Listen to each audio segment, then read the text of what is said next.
Первое убийство маньяком, которого вы все знаете по фильму, ну и по истории «Мосгаз», было совершено именно там. Всем привет! Приглашаю вас на прогулку по району Сокол.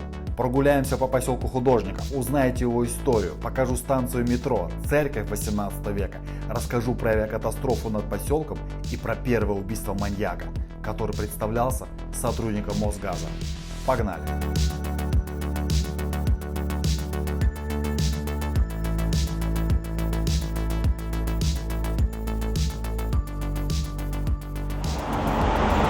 Друзья, я уже в поселке Сокол.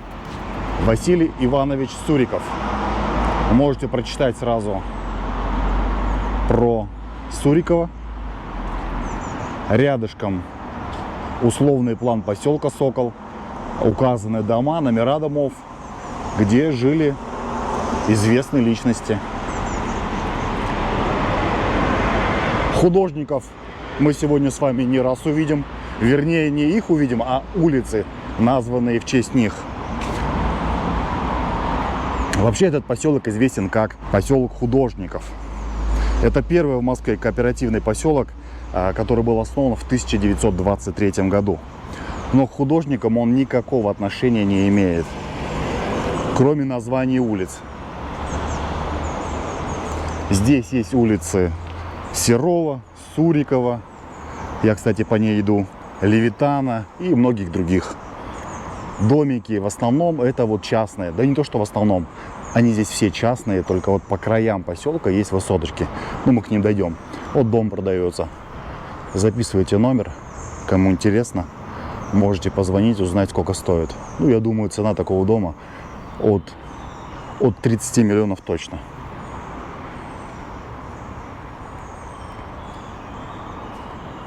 Слышите, как птицы поют? Я уже как будто бы где-то реально в деревне или в поселке. А позади меня осталась улица Алабяна. Вот шум доносится с нее. Здесь же вот такой частный сектор.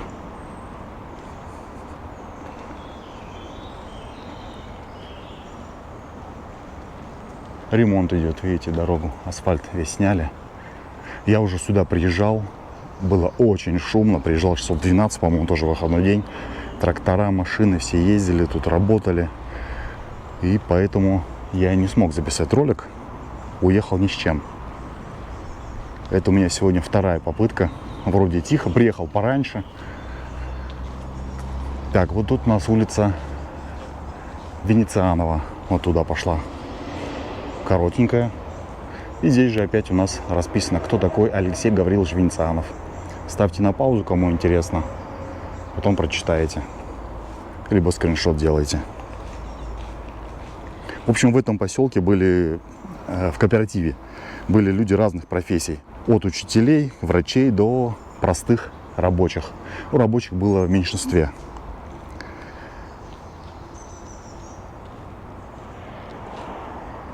Буду периодически показывать, что у меня за спиной остается. Объект охраняется полицией. Вот такой двухэтажный, белый. Вроде как деревянный, хотя нет, каменный. В градостроительных планах 1920-х годов окраины и пригороды Москвы предполагалось застраивать поселками, состоящими из невысоких домов, вот как вот эти все, в которых должны быть свои библиотеки, школы, клубы, спортивные детские площадки. Прям заливаются птицы. В общем, это должен был быть такой своего рода, знаете, город в городе. На тот момент такие поселки были очень, проекты поселков были очень популярны по всей Европе. Вот тут прям забор такой большой, что-то там строят. Камеры висят. И вот происхождение, откуда вообще произошло название поселка. До сих пор нет единого мнения, почему он называется Сокол. И такая более, наверное, распространенная версия, что первоначально этот поселок должен был строиться в Сокольниках. Отсюда и название Сокол, Сокольники. Но в итоге его построили здесь. Вот поселок Сокол. 100 лет. Вот когда было поселку 100 лет, поставили вот эту памятную табличку. Поселок Сокол. Доска объявления. Что у нас тут? Помогите найти собаку. В библиотеку приглашают людей. Пропал кот. Пропал кот.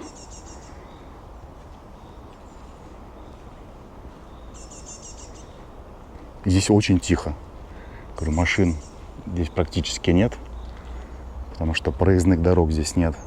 Ездят только местные жители. Поэтому такая тишина. Очень зеленый.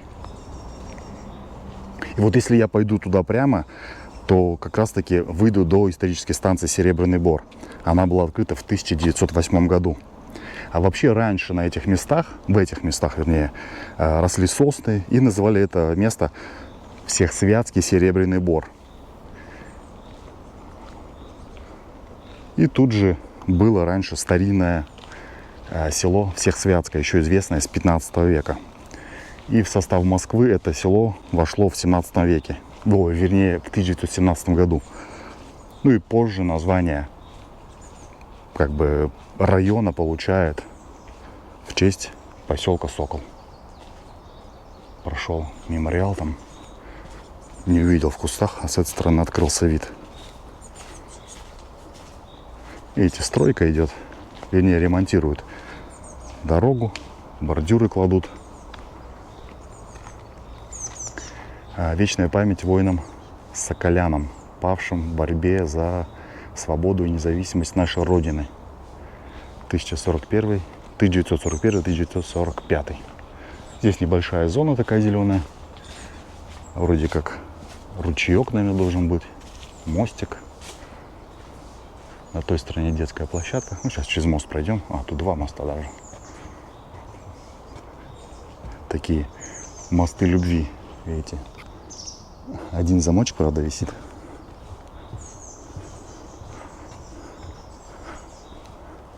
Смотрит, да? Чужой, наверное. Вот так здесь все выглядит.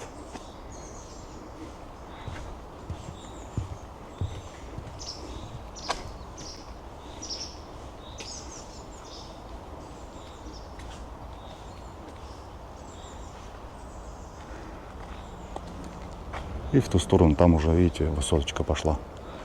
Он небольшой. Тут, наверное, минут за 10, за 15 можно все обойти. Детская площадка. Мусор валяется. Ну, куда без него. Бутылки. Из-под водки, из-под пива. В общем, видимо, хорошо погуляли. Сегодня воскресенье. Наверное, за пятницу, за субботу вот мусор скопился, еще не успели убрать.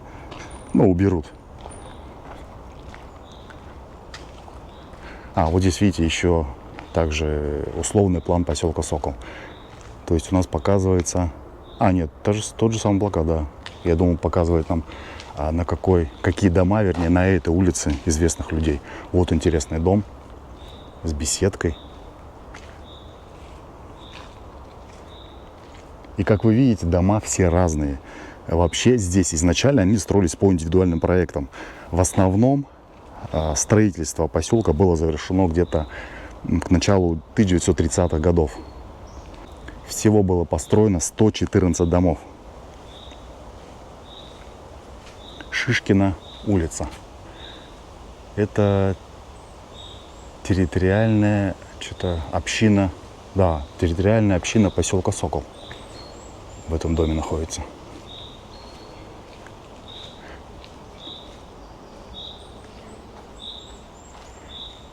Также вместе с домами были построены 2 продовольственных магазина, открыта библиотека, столовая, спортивные площадки и парк. Да, это управление поселка Сокол. Видите, он так и называется. Поселок Сокол. Как бы внутри района еще есть поселок Сокол. В 1927 году в поселке открывается детский сад первый, но была всего одна воспитательница.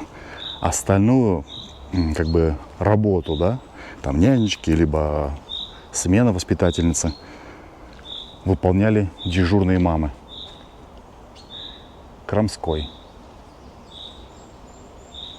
И здесь у нас, значит, улица Крамская пошла.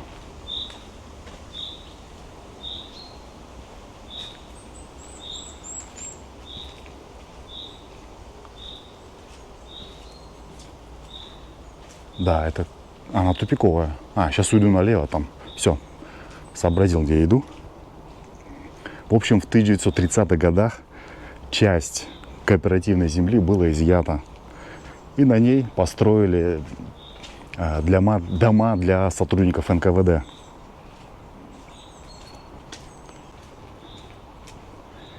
И раньше вот на этом месте, сейчас вид откроется, вот здесь был большой сквер. Но в 1938 году построили вот этот родильный дом. Это родильный дом номер 16 на 200 коек. Но сейчас он закрыт. И он продолжается в ту сторону. Вот если идти туда, там тоже есть еще один корпус. А тут, видите, уже такой двухэтажный на двух хозяев. Да, на двух хозяев. Такой совмещенный. С той стороны вот шлагбаум идет, как раз таки я к нему иду. Но он не работает. Дом этот родильный. Не знаю по какой причине. Возможно, старый. Может, вообще снесут. Место хорошее, земля дорогая, поэтому не удивлюсь, если просто его закрыли для того, чтобы снести.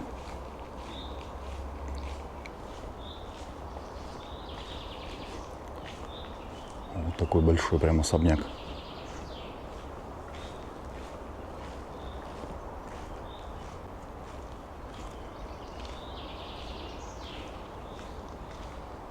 Яблоки. Зеленые еще.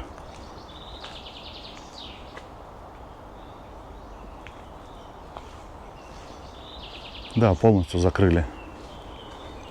Тут еще 18 мая в 1935 году произошла катастрофа в небе над поселком.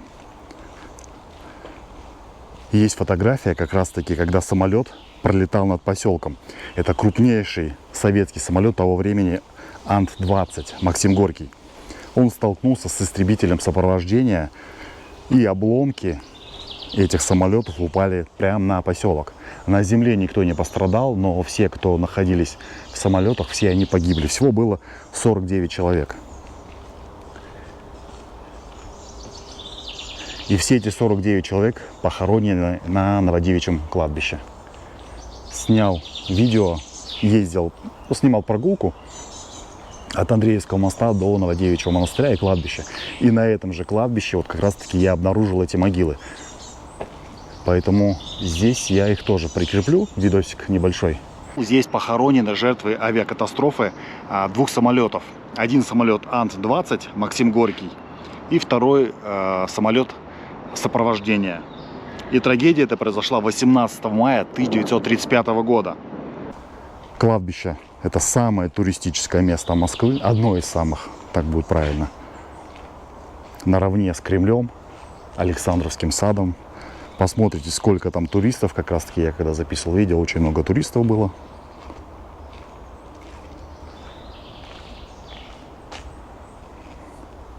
Никого нет. Видимо, все еще спят. Хотя время уже 9 утра. В общем, в 1936 году кооперативное строительство в стране было прекращено. И все дома поселка, земля перешли в собственность правительства Москвы. Ну и при Сталине, это как раз таки годы большого террора, многие жители поселка стали как бы жертвами сталинских репрессий. Что за башенка украшенная?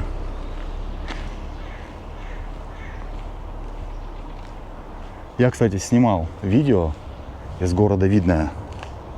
И там рассказывал и показывал монастырь, который превратили в особо режимную тюрьму.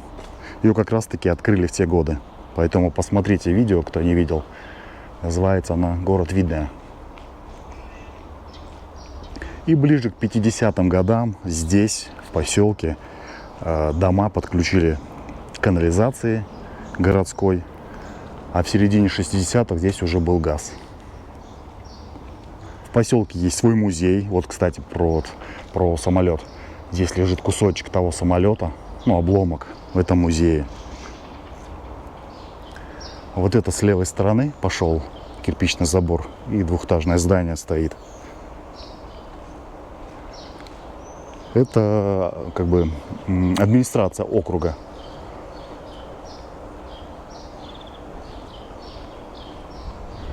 А с правой стороны, вот видите, уже в конце, ну, получается, наверное, в начале, надо было отсюда заходить, нас встречает скульптура сокола.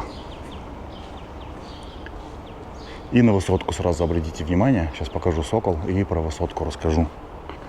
В общем, это элитное жилье. Его строили как раз-таки во времена СССР для сотрудников. Называется он Дом Минстроя. Вот эта высотка, вот та. Там закрытые дворы.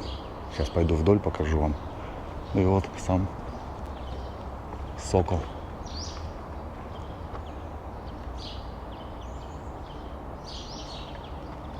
И управа.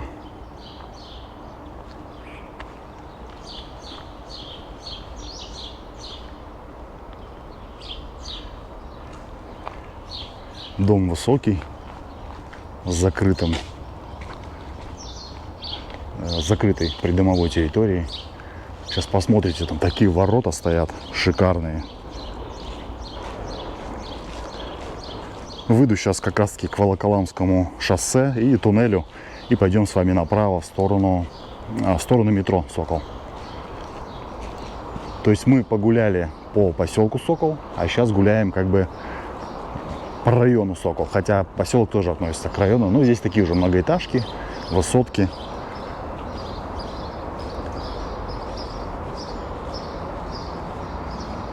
И перейдем, когда туда ближе к Ленинградскому проспекту, расскажу еще историю, которая связана с убийцей Мосгаз. Все вы фильм, наверное, видели. Историю эту слышали. Вернее, вы слышали художественную историю. Я вам расскажу, как было на самом деле, потому что все равно художественные фильмы, книги, это такой автор может, как режиссер, да, может сценарист, что-то свое добавить, чтобы было интересно смотреть, захватывающе. Ну, в общем, сейчас туда выйдем, к Ленинградке, расскажу уже. Вот, посмотрите, какие ворота. Когда вижу такие ворота большие, кстати, они частенько встречаются именно в таких старых домах, как бы закрывают придомовую территорию от посторонних. И мне эти ворота напоминают, знаете, перед глазами сразу кадр, когда была революция, такие матросы, солдаты по ней лезут вверх. Вот у меня такие ассоциации.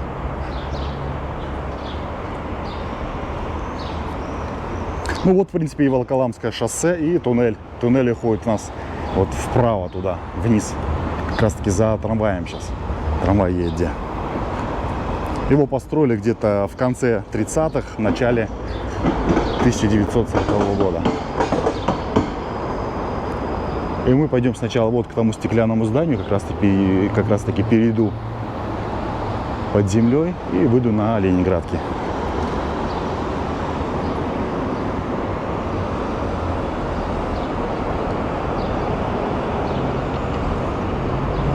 В той стороне вот, так, сейчас дорогу перехожу просто. В той стороне у нас уже как раз Ленинградка пошла и район Войковский начинается.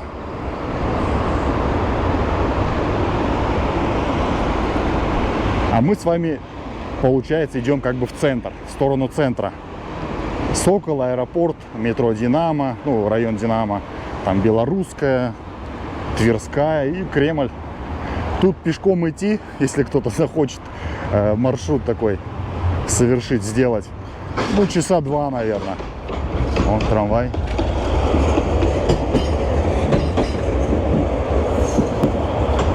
Вот это здание, видите, стеклянное впереди.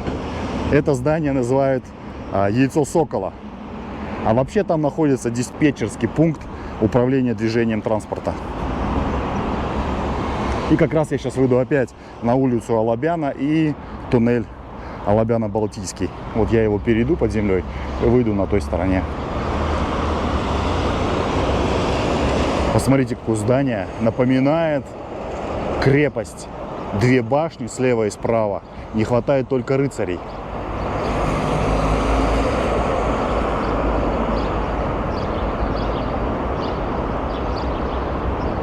Вот умели же строить.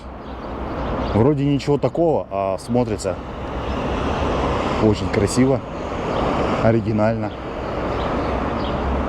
И реально напоминает крепость.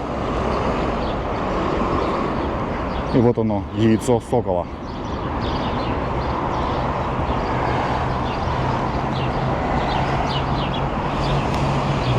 Там у нас уже пошла улица Балтийская в ту сторону.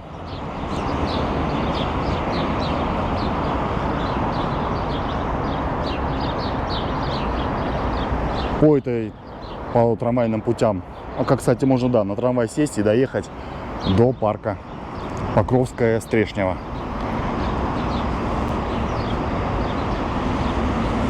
Вот такое оно, яйцо сокола. Стеклянное, оно большое, сейчас еще с той стороны вам покажу. Район старый. Вот такое оно, яйцо сокола.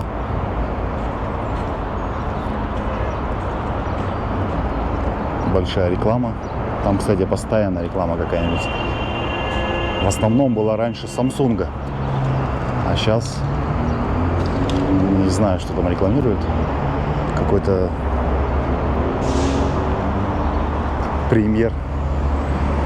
Что такое премьер? Так, все, ребят, давайте перехожу сейчас через туннель и уже продолжим на той стороне. Вот там у нас осталось яйцо сокола. На той стороне Ленинградский проспект. И если я пойду прямо, это улица Балтийская. И там с правой стороны стоит дом номер 4. Так вот, первое убийство маньяком, которого вы все знаете по фильму, ну и по истории «Мосгаз», было совершено именно там. Там был убит 12-летний мальчик. Преступник унес из квартиры 60 рублей, свитер. И, в общем, больше там особо нечего было брать. А, еще был одеколон и пляжные очки.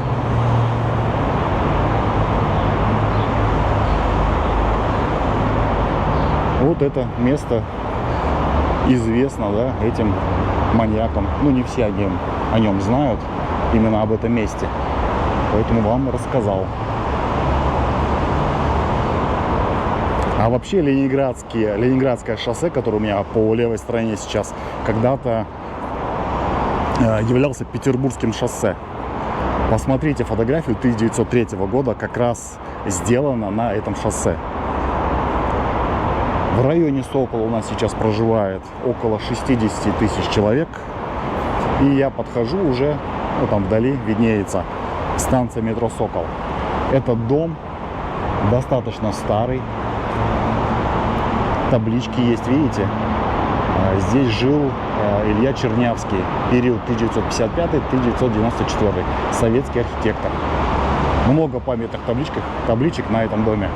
И этот дом, я прочитал, когда сюда шел, является домом воинской славы. Обычно, встречал города воинской славы, а тут дом. Первый раз такое вижу.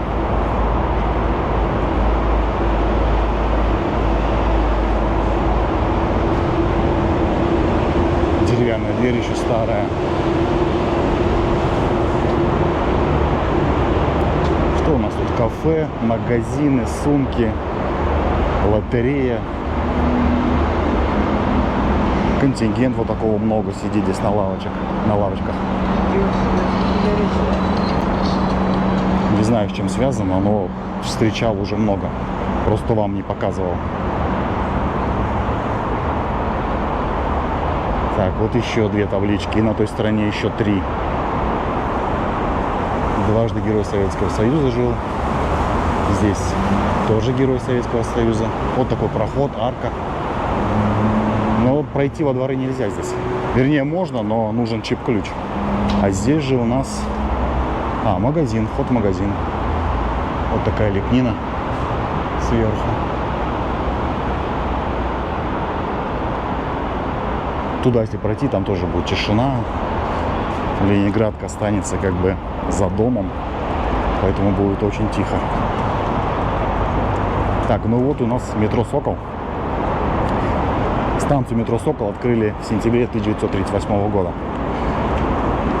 А вот так в то время выглядели контролеры. Ну, я еще спустился вниз, когда снял для вас видео, как она выглядит в настоящее время. Ребят, вот так выглядит станция метро «Сокол» внутри в настоящее время. Такие своды. И вот дата открытия указана. И также, кто является архитектором этой станции.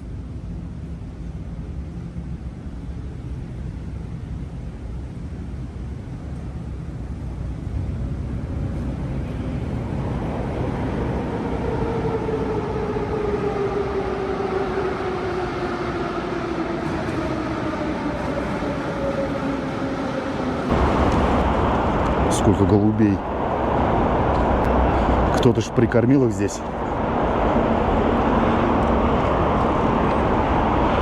Это вход в церковь. Мы сейчас пойдем туда. Я покажу вам с левой стороны ее.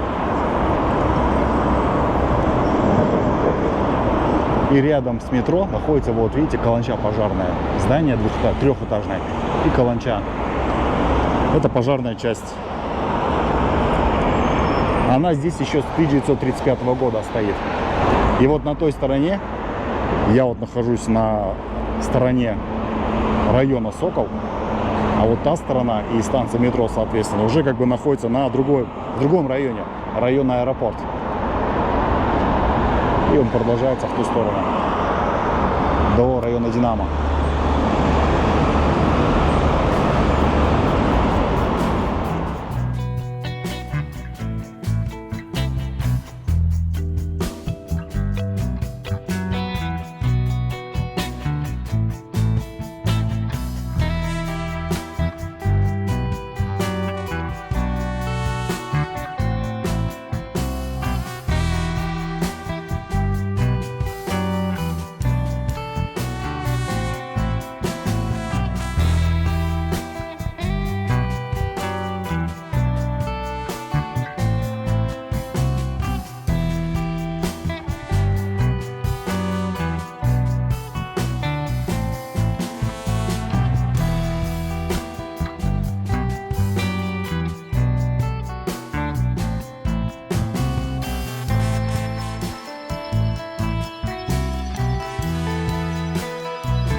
Пойдемте покажу сейчас церковь.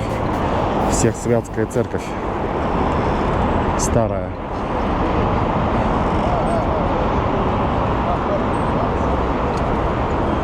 Что-то собирают. Подписи какие-то. С ручкой там женщина записывает. Вот у нас вид на церковь. Всехсвятская церковь. Построена в 1733 году. Я нашел фотографию, как она выглядела в 1900-м.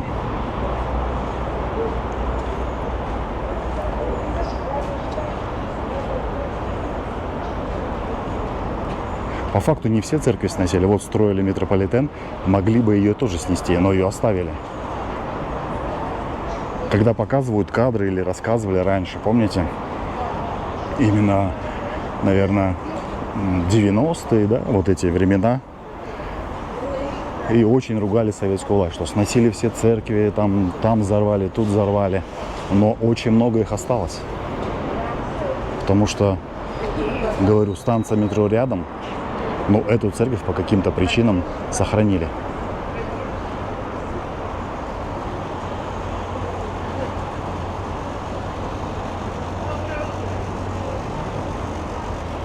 Так, а в этой стороне я уже особо-то и не был. До метро еще доходил. Церковь тоже как бы и в эту сторону сюда не заходил. Но вот здесь я в первый раз. Поэтому в первый раз вместе с вами здесь гуляю. Если пойду в ту сторону, это я вернусь опять, получается, к поселку Сокол. А, здесь автобусная станция. А, электробусы.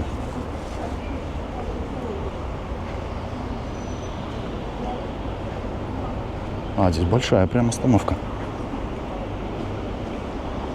Большая остановка. И заряжаются электробусы. Вот это стоят все большие. Это электробусы. Вот эти, как платформы, да, сверху. Видите, такие штучки. С помощью них они заряжаются. О, какой вид на высотку. Я как раз таки к ней иду. Но там уже другой район. Не Сокол. Как она смотрится красиво. Прям напоминает одну из сталинских высоток. Да, вот здесь они заряжаются. Электробусы. Наверное, сверху поднимается, ну, на электробусе какая-то штука зарядная. И с помощью нее заряжается.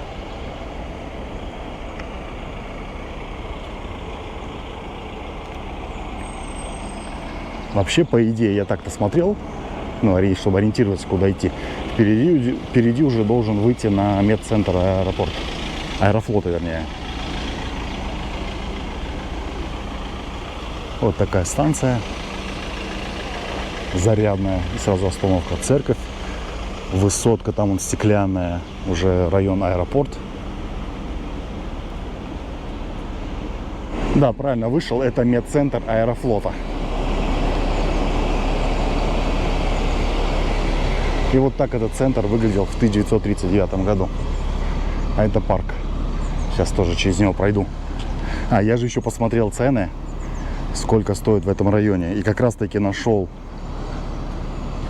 стоимость однокомнатной квартиры вот в этом доме. Он за деревом. 12-этажный дом, в общем. Прям напротив. В общем, однокомнатная квартира 30 квадратов стоит 15 миллионов рублей. Так что выводы делайте сами. Район достаточно дорогой. Зеленый, потому что старый. Это в современных районах уже зелени не так много. Все спиливают и закатывают в асфальт, либо в брусчатку. А я уже нахожусь в парке. Это парк героев Первой мировой войны. Мемориально-парковый комплекс героев Первой мировой войны. Бывшее Московское городское братское кладбище. Да, здесь и кладбище тоже было. И на территории этого парка Преображенская часовня. Если идти как раз таки в ту сторону, по аллее, вот в конце она и находится. Зеленый парк большой. Люди спортом занимаются. Потом, что здесь? Собак выгуливают. Есть лавочки, урны, детская площадка.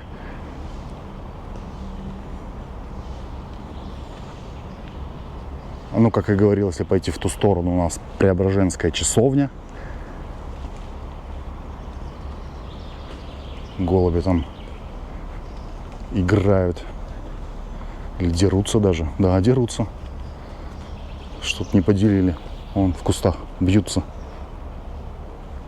Вот, спортивная площадка. На той стороне скамейки.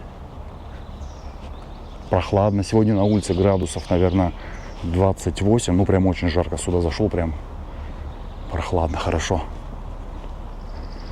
Ну, весь парк я проходить не буду, в принципе. Так вот покажу вам в начале, что здесь есть. И пойдем дальше. Собака, смотрите, там тоже на полу катается. Пресс качает. Вот такая площадка. Детская и сразу спортивная. Меня увидел и смотрит. Все, тогда выходим. Птицы поют. Красота. И пойдем сейчас в ту сторону, как раз таки к высотке. Мне нравятся старые районы, говорю, потому что здесь очень много зелени.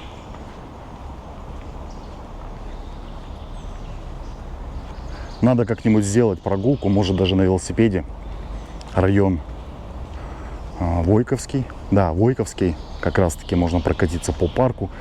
Там 4, по-моему, 4 пруда больших. Еще 2 или 3 года назад обещали там сделать что-то вроде пляжа. Может, уже и сделали, заодно посмотреть. Потом в парке, да, есть, что там есть, монастырь. Нет, монастырь, там церковь. Церковь старая, рядом особняк, он заброшенный, но вроде как за деньги можно туда пройти. Можно, кстати, да, сделать туда экскурсию, такую небольшую прогулочку. Взять велосипед и просто прокатиться по парку, доехать. Там родник еще есть. Потом есть экотропа вдоль реки. Да, точно. Вот сейчас вспоминаю просто по памяти, что там можно показать. И уйти вдоль Химкинского водохранилища в сторону речного вокзала. Речной вокзал очень красивый. Так, правильно я иду, нет? Наверное. Вот такой дом. Это вот уже, ну, тоже старый дом. Наверное, 50-е, 60-е года. В общем, да, можно уехать туда, на речной вокзал. Я продолжаю мысль свою. И там закончить. В сам речной вокзал тоже можно зайти. Там есть небольшая экспозиция, такая музейная. Он очень красивый. Старый. На нем звезда установлена, которая была сделана в одно время с кремлевскими звездами. Вот такой район. Закрытый. Такая территория, да? Машины. Что там? Зелени много. И сейчас перейдем на ту сторону. Тоже пройдем как раз таки через дома. Посмотрите, как там выглядит. Интересно сделан вход. И вон она, высоточка стоит. Эту высотку видно как раз с Ленинградского проспекта. Открывается на нее вид. Если ехать, вот, кстати, впереди у нас Ленинградский проспект. Выходить с нее там напротив парка, и она торчит, шпиль ее. И вот так с той стороны у нас все выглядит.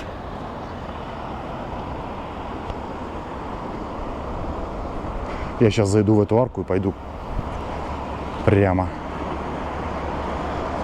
Это у нас Новопесчаная улица, дом номер 6 на той стороне у меня. Реставрация идет вот с левой стороны. Зеленым все завесили. Ох, ветер тут поднялся, прям очень сильный. Шлагбаум не для нас. Это школа, скорее всего. Похоже на школу. Тоже, видите, двор зеленый. Закрытый для посторонних. Дома старые. Очень много пуха.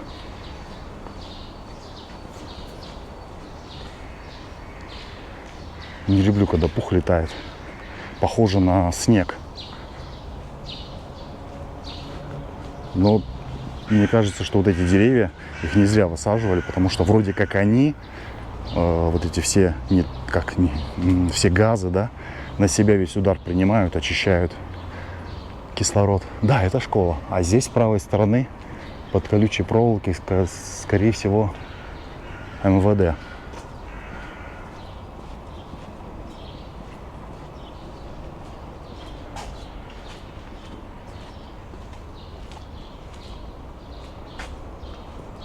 Ребята, иду просто вот Показываю вам, как выглядят районы не в районе, как говорится, Красной площади, а вот где живут обычные люди.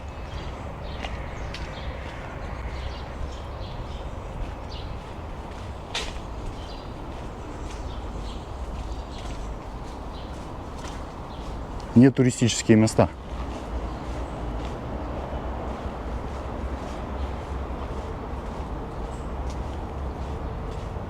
Да, это школа, точно. Школа номер 1249. Тоже к школе, что ли, относится? Домики. А это налоговая у нас на первом этаже.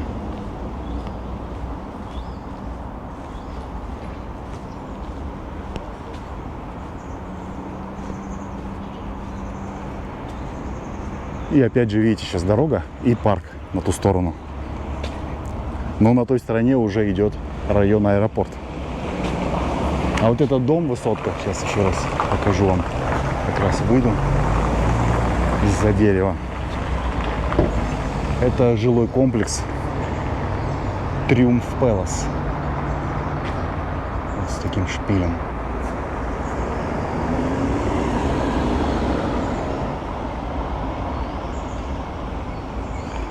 Это у нас Чапаевский переулок, граница районов Сокол и Аэропорт. Пойдемте в район Аэропорт. И здесь же сейчас закончу, потому что Аэропорт — это у нас уже другая история. Это Чапаевский парк.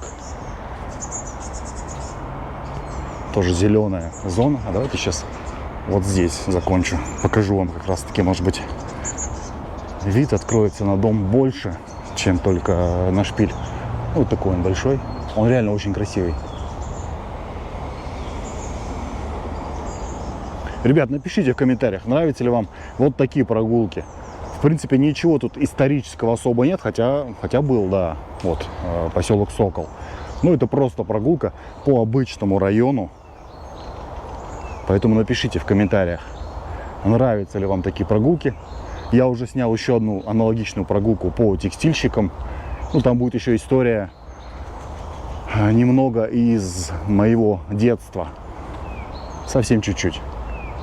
Правда, не знаю, какое видео будет раньше, это Сокол или текстильщики, но тем не менее. Ворона сидит тут. А, улетела. В общем, вот такой парк огромный. Там вижу цветочная клумба еще. По району Аэропорт. Пишите в комментариях, хотели бы вы здесь погулять или нет. Я бы как раз таки с этого парка бы и начал, и пошли бы дальше. Можно перейти на ту сторону еще, через Ленинградский проспект. Ну что, буду заканчивать тогда. Спасибо, что смотрите, комментируете, поддерживаете. Отдельное спасибо всем, кто поддерживает канал финансово. Все, ребят, всем пока.